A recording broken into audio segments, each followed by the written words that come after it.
guys who you don't want shooting it if you're Golden State, well, guess what? You got to step in and make shots. And again, in the box. And the one guy who's got the hardest job is Fred VanVleet, and he is built for this role. He is short, he's stocky, he's not fleet of foot, but he is just such a bulldog in terms of his mentality. I thought he was dynamite with it. It was incredible to watch, yeah. And I do think they will only sprinkle this in. I don't think they're going to give Steph a steady diet of anything. And now, of course, the Warriors are going to be expecting that and to be able to react if they do see it tonight. Let's talk creativity on the other side as the Warriors try to slow down the Raptors' best player in Kawhi Leonard. In Game 3, they limited him to just 23 points, just 14 shots, in Game 1. Game 2, he got loose a little more, 34 points on 20 shots. However, not as efficient, Doris. What do you think with the Warriors' defense on Kawhi? Well, let's remember what Steve Kerr told us in Game 1. He said, we scored enough to win. Yeah. But they lost. So they scored the exact same amount and won. And why is that? Well, their defense was much tighter. You have to play with an incredible focus and attention to detail. When you run a double team, this is picture perfect, baby. You come with intention. You come with high hands and you smother that offensive player because you've got no options here. How about Bogut and Green doing work in that double? Kawhi Leonard, now he turns a corner. He's like, let me get a little separation. 3 bodies are all prepared to make him give up the basketball. Another excellent defensive sequence. Anywhere he touched it, didn't matter. Middle of the floor, side of the floor. What does that do? It forces other to beat you. Kyle Lowry's got to be better. He misses that opportunity. The double teams will afford people around Kawhi open looks. And the one area all throughout the playoffs that Toronto has struggled and lost games, it's when they've missed open shots. They did so in Game 2. Kawhi Leonard, by the way, don't send him to that free throw line. Perfect 16 of 16 in Game 1, 26 for 28 overall in this series. That is incredible. Klay Thompson, this news, Doris has been following the Warriors, talking to them really all day long. Yes. No surprise to you right now, of course, that he's still lobbying to play. Listen, he has played in 120 straight playoffs. He told us yesterday my leg would have to be dangling for me not to play. It's unwise. They need to protect Klay from himself and make sure he sits tonight.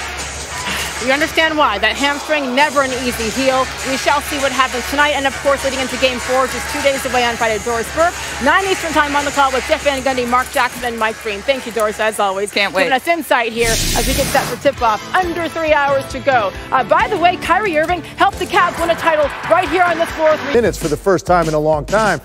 They really used his playmaking and his passing.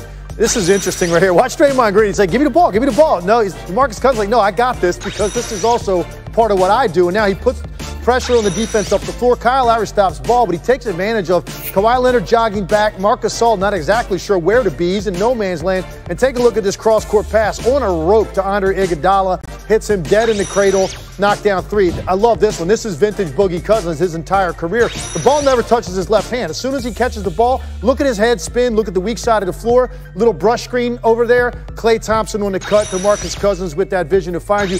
I love this one because this is the only pass he can throw in this situation. He reads it right first of all. It's got to go to Livingston, and then it's up high over the top. He's 6'8", Kyle Lowry much shorter, so he's going to put that in the one place that Kyle Lowry can't get it. I just thought his playmaking was a huge part of Game 2. But now, if Klay is hobbled or not playing, you don't have Durant back yet. There's going to be so much focus on Steph Curry on the part of the Toronto Raptors. DeMarcus Cousins is going to get a lot of touches and opportunities in this game at the elbows, low post, and they don't really have a great matchup for him. Okay, with that backdrop here with the Warriors, many believe this is a must-win situation for the Raptors tonight. Kawhi coming off 34 points in that Game 2 loss. What do you need to see from him tonight? Man, you hate to say this to a guy that's been this good throughout the entire postseason, but he needs to be even better. I don't think Kawhi Leonard can be good in Game 3. I think Kawhi Leonard has to be the best player on the floor, and I think he has to be the best player on the floor by a wide margin. He might need to have one of those 35, 36-point nights, control the pace, control the flow, do it efficiently the way he did the entire series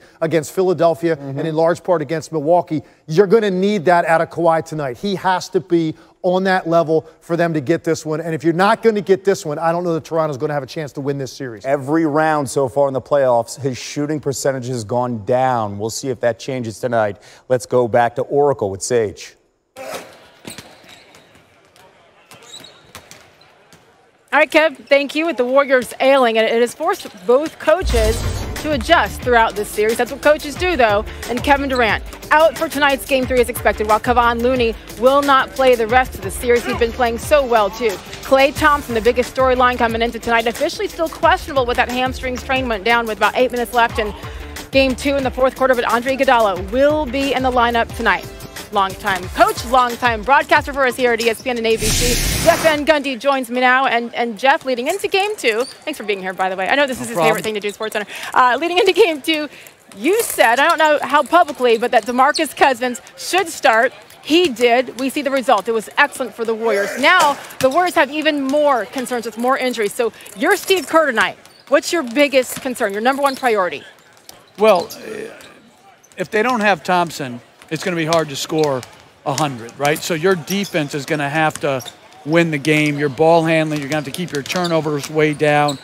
Somehow will yourself to the free throw line, get some second shots because you don't have the weapons in the half court to produce enough. So I would think Quinn Cook and McKinney would be huge because they have the possibility of getting you double figures, along with, obviously, Green would have to be good, Cousins would have to be good, and Curry would have to be special.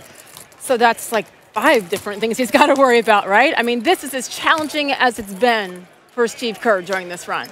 Yeah, but I also don't want to underestimate the guys they will have there, even if Thompson's out. They have 3 All-Stars in Cousins, Green, and Curry. That's a plethora of talent that a lot of teams don't have. So they do have enough.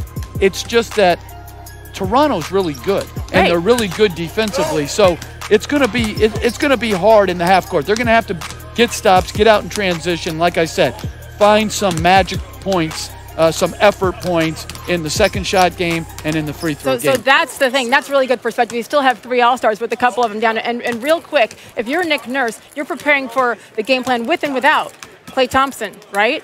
Well, you would prepare for him, and then if he's not there, then you just adjust from there. But I think their thought process is they have to play better and they have to expect Thompson to be playing, and not just playing, but playing at his best. Exactly, and with a hamstring, again, that can take a really long time to heal.